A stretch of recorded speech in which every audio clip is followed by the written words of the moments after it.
പ്രിയപ്പെട്ടവരെ,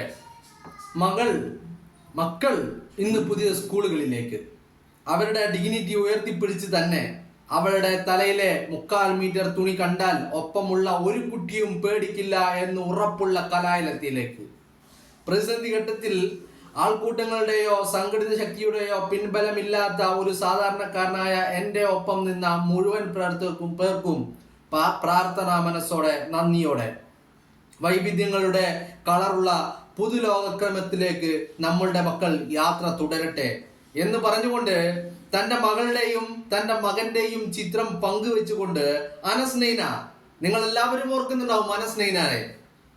നമ്മൾ കഴിഞ്ഞ കുറച്ച് ദിവസം വളരെ വലിയ ചർച്ച ചെയ്ത, കേരളത്തിൽ അങ്ങോളം ഇങ്ങോളം പ്രതിഷേധങ്ങൾ ഉയർന്ന, കേരളത്തിന്റെ പൊതുസമൂഹം ഒന്നാകെ ഒറ്റക്കെട്ടായിക്കൊണ്ട് വിരലിൽ എണ്ണാവുന്ന ചില കാസക്കാരും കൃസംഗികളും സംഘപരിവാർ കേന്ദ്രങ്ങളെയും മാറ്റി നിർത്തി കഴിഞ്ഞാൽ സാധാരണ അവരെ നമ്മൾ വിരലിൽ എണ്ണാറില്ല, എണ്ണത്തിൽ കൂട്ടാറില്ല. അതുകൊണ്ട് തന്നെയാണ് ഞാൻ പറഞ്ഞത്, ഒറ്റക്കെട്ടായിക്കൊണ്ട് കേരളത്തിന്റെ പൊതുബോധം ഒരുമിച്ച് നിന്ന ആ കുട്ടിയോടൊപ്പം നിന്നതാണ്.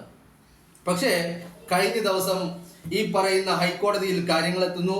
കുട്ടിക്ക് അനുകൂലമായി DD റിപ്പോർട്ട് സമർപ്പിക്കുന്നു. ആ റിപ്പോർട്ടിനെ ചോദ്യം ചെയ്തുകൊണ്ട് സെന്റ് റീതാസ് സ്കൂള് എവിടെ പോകുന്നു? ഹൈക്കോടതിയിൽ പോകുന്നു. ഹൈക്കോടതിയിൽ ഈ കുട്ടിയും കുട്ടിയുടെ രക്ഷിതാവും പറയുന്നു, ഞങ്ങൾക്ക് ഇനി ആ സ്കൂളിൽ തുടരേണ്ട, അതിനുള്ളൊരു മാനസികാവസ്ഥ ഞങ്ങൾക്കില്ല എന്ന് പറഞ്ഞ് ആ കേസ് അവിടെ, അതിൻ്റെ നടപടിക്രമങ്ങൾ ഹൈക്കോടതി അവരുടെ ആ തീരുമാനത്തിന് പുറത്ത് അവിടെ അവസാനിപ്പിക്കുകയായിരുന്നു ഉണ്ടായിരുന്നത്. നമ്മളെല്ലാവരും കണ്ടു കേരളം ഒന്നാകെ ഈ സിസ്റ്റർ ഹെലീനയുടെയും ഈ പറയുന്ന പള്ളുരുത്തിയിലെ സെന്റ് റീതാസ് സ്കൂളിന്റെ പ്രവൃത്തിയെയും, നിങ്ങളുടെ പ്രവൃത്തി അത് സാത്താന്റെ പ്രവൃത്തിയാണെന്ന് കേരളം ഒന്നടങ്കം വിളിച്ചു പറയുന്നത് നമ്മൾ കണ്ടില്ലേ? കാണാതിരിക്കാൻ പറ്റുമോ? അല്ലെങ്കിൽ വിളിച്ചു പറയാതിരിക്കാൻ പറ്റുമോ? നിങ്ങളൊന്ന് ആലോചിച്ച് നോക്കുക. മതത്തിന്റെ ചിഹ്നങ്ങൾ അത്രയും ദേഹമാസകലം കൊണ്ടു നടക്കുന്ന ഒരു കന്യാസ്ത്രീ ആ തിരുവസ്ത്രത്തെ കളങ്കപ്പെടുത്തുന്ന രീതിയിൽ അവരുടെ പ്രവർത്തനങ്ങൾ വന്നപ്പോ, അവരിൽ നിന്ന് ചിലരുടെ അജണ്ടകൾക്കനുസരിച്ച് അവർ പ്രവർത്തിച്ചപ്പോ കേരളം ഒന്നടങ്കം പ്രതിരോധിച്ചു. പക്ഷേ ഈ പറയുന്ന സ്കൂളിനോ അതിന്റെ PTA മാനേജ്മെന്റിനോ ആ പറയുന്ന തട്ടമിട്ട ശിരോവസ്ത്രമണിഞ്ഞ തിരുവസ്ത്രമണിഞ്ഞ ആ പ്രിൻസിപ്പളിനോ ഈ പറയുന്ന കാര്യങ്ങളിൽ ഒരു വിട്ടുവീഴ്ചയും ഉണ്ടായിരുന്നില്ല.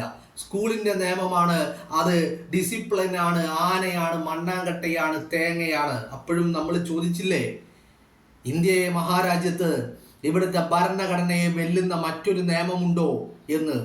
ഇന്ത്യൻ മിലിറ്ററിയെ വെല്ലുന്ന മറ്റൊരു ഡിസിപ്ലിൻ ഉണ്ടോ എന്ന് നമ്മൾ ചോദിച്ചില്ലേ?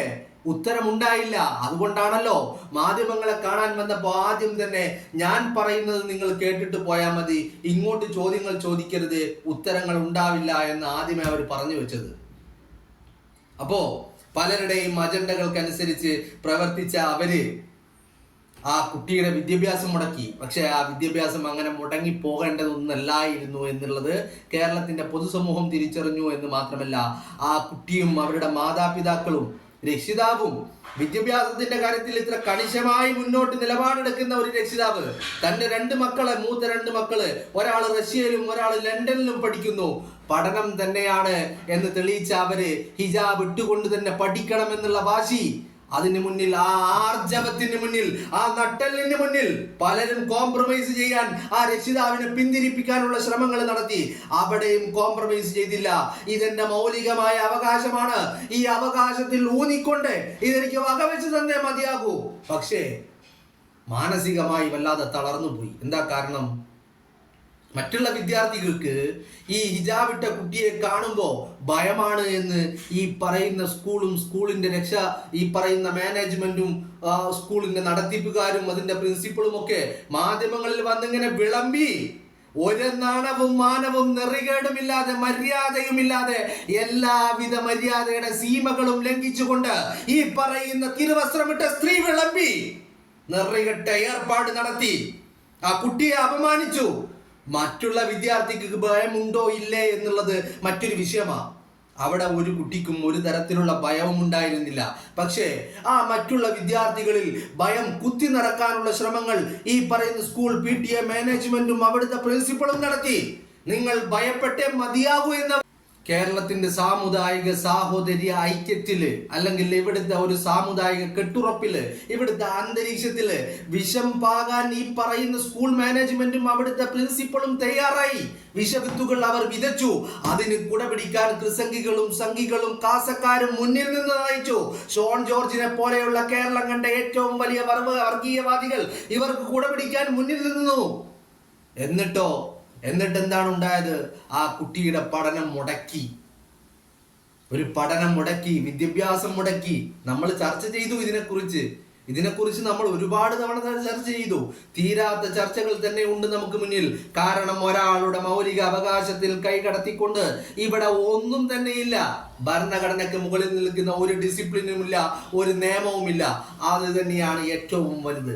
ആ ഭരണഘടന വകവെച്ച് കൊടുക്കുന്ന അവകാശത്തിന്മേൽ ഈ സ്കൂളും മാനേജ്മെന്റും കൈകടത്തി. എങ്ങനെ കൈകടത്താതിരിക്കും അല്ലേ? കാരണം ആ സ്കൂൾ, ഞാൻ ഈ സഭ നടത്തുന്ന എല്ലാ സ്കൂളുകളും അങ്ങനെയല്ല ഒരിക്കലും. കാരണം നമ്മുടെ മുന്നിൽ ഒരുപാടധികം ഉദാഹരണങ്ങളുണ്ട്. ഇവിടെ നടന്നതെന്താ? ഇവിടെ നടന്നത് വളരെ പകൽ പോലെ വ്യക്തമാണ്, പച്ചവെള്ളം പോലെ വ്യക്തമാണ് കാര്യങ്ങള്. വർഗീയ അജണ്ടകൾക്ക് പിന്നിൽ നിന്നുകൊണ്ട് ആ കുട്ടിയുടെ വിദ്യാഭ്യാസം മുടക്കി. എന്താണെങ്കിലും ആ കുട്ടി മറ്റൊരു കലാലയത്തിലേക്ക് ഹിജാബ് ഇട്ടുകൊണ്ട് തന്നെ പഠനത്തിന് വേണ്ടി പുറപ്പെടുകയാണ്. പഠനം തുടരുകയാണ്. അവസാനിക്കുന്നില്ല ഒന്നും എവിടെയും. ഈ മൗലിക അവകാശങ്ങൾ നിലനിർത്തിക്കൊണ്ട് തന്നെ. അതോടൊപ്പം ഞാൻ വലിയ ഒരു കൈയടി അതിൻ്റെ പിതാവിന്, അനസ് നൈനാൻ, കൈയടിച്ചേ മതിയാകൂ.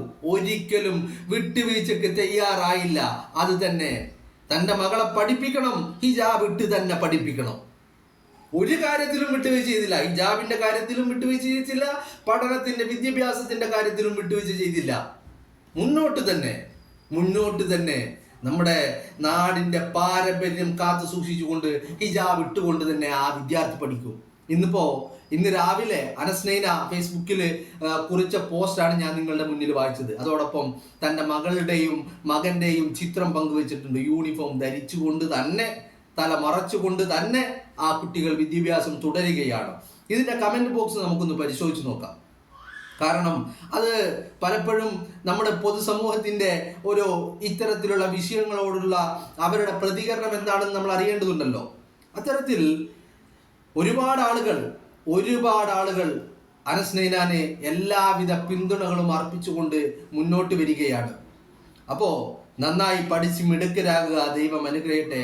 ഏറ്റവും നന്നായി വർഗീയത പറയുന്ന, ഏറ്റവും നന്നായി ഇംഗ്ലീഷ് സംസാരിക്കുന്ന റീതാസ് എന്ന കാസ സ്കൂളിലെ പ്രിൻസിപ്പലിന് അവാർഡ് കൊടുക്കാൻ തീരുമാനിച്ചതുപോലെ ഈ സ്കൂളിലെ PTA പ്രസിഡന്റിനും ഒരു അവാർഡ് കൊടുക്കണം എന്നാണ് എൻ്റെ ഒരു ഇത്. Congrats on your strong decision Anasika, God bless your family എന്ന് മറ്റൊരാള്, ബിനു VP. ബഷീർ മതേതരത്തെ ഒരു മത തീവ്രവാദികൾക്കും തോൽപ്പിക്കാൻ കഴിയില്ല എന്ന ഉള്ളതിനുള്ള തെളിവാണിത്. ഏതായാലും ഈ അധ്യയന വർഷം കഴിയുമ്പോൾ അറിയാം കാസ സ്കൂളിന്റെ ഭാവി. കേരളം അതിന്റെ മതേതരത്തിനും സൗഹാർദ്ദത്തിനും ഏറ്റ മുറിവായി തേങ്ങി കരയട്ടെ.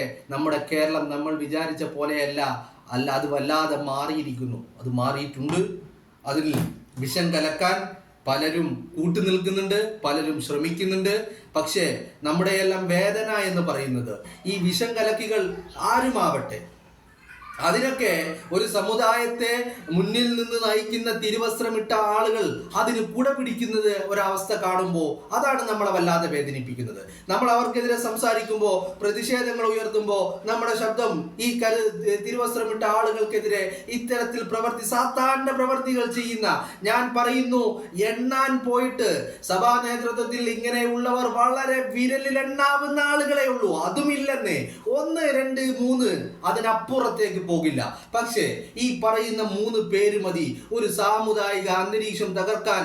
ഈ പറയുന്ന 3 പേര് മതി എന്നുള്ളത് തന്നെയാണ്. അതുകൊണ്ട് ഈ തിരുവസ്ത്രം ഇട്ടുകൊണ്ട് നിങ്ങളെ കാണുമ്പോൾ ഇവിടെ ക്രൈസ്തവർ മാത്രമല്ല ബഹുമാനിക്കുന്നത്, ബഹുമാനവും റെസ്പെക്റ്റും നിങ്ങളെ കാണുമ്പോൾ ഇവിടുത്തെ പൊതുസമൂഹം നിങ്ങൾക്ക് തരുന്നുണ്ടെങ്കിൽ, അത് നിങ്ങൾക്ക് വകവെച്ച് തരുന്നുണ്ടെങ്കിൽ, അത് നിങ്ങൾ അണിഞ്ഞിരിക്കുന്ന ആ വസ്ത്രത്തോടും നിങ്ങളുടെ വിശ്വാസത്തോടുമുള്ള ബഹുമാനമാണ്.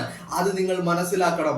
ആ വസ്ത്രത്തിനകത്ത് കയറിയിരുന്നു കൊണ്ട്, ആ വിശ്വാസത്തിന്റെ മറ പിടിച്ചുകൊണ്ട് ഇത്തരത്തിൽ വർഗീയതയുടെ വിഷത്തിന്റെ വിത്തുകൾ പാകാൻ നിങ്ങൾ തയ്യാറാവരുതായിരുന്നു. അതുകൊണ്ട് തന്നെയാണ് ആവർത്തിച്ച് അതുകൊണ്ട് തന്നെ ആവർത്തിച്ച് പറയുന്നു, നിങ്ങൾ ചെയ്തത് സാത്താന്റെ പ്രവർത്തികളാണ്. നിങ്ങൾ ബൈബിളിൽ നിന്ന് തള്ളിക്കളഞ്ഞു. നിങ്ങൾ യേശു ക്രിസ്തുവിന്റെ അധ്യാപനങ്ങളെയും ബൈബിളിന്റെ അധ്യാപനങ്ങളെയും തള്ളിക്കളഞ്ഞു. എന്തിന്? നിങ്ങളുടെ ആധികാരിക നേതാവായിട്ടുള്ള മാർപ്പാപ്പയുടെ മാതൃക പോലും നിങ്ങൾ പിന്തുടർന്നില്ല. പകരം സാത്താൻ കുടിയേറി സാത്താനെ പൂജിക്കുന്ന നിങ്ങൾ സാത്താന്റെ പ്രലോഭനങ്ങളിൽ വീണുകൊണ്ട് സാത്താന്റെ ഈ പറയുന്ന ഇംഗിതത്തിന് വഴങ്ങിക്കൊണ്ട് പല നടപടികളും നിങ്ങളിൽ നിന്നുണ്ടായി. അതുകൊണ്ട് തന്നെയാണ് പറയുന്നത്, ആ പള്ളുരുത്തി സ്കൂളിൽ നിന്ന് ആ വിദ്യാർത്ഥിക്ക് നേരിട്ടത് സാത്താന്റെ പ്രവർത്തനങ്ങളാണ്, സാത്താന്റെ ശൈലിയാണ് അവിടെ ഉണ്ടായിരിക്കുന്നത് എന്ന് പറയാതിരിക്കാൻ നിർവാഹമില്ല.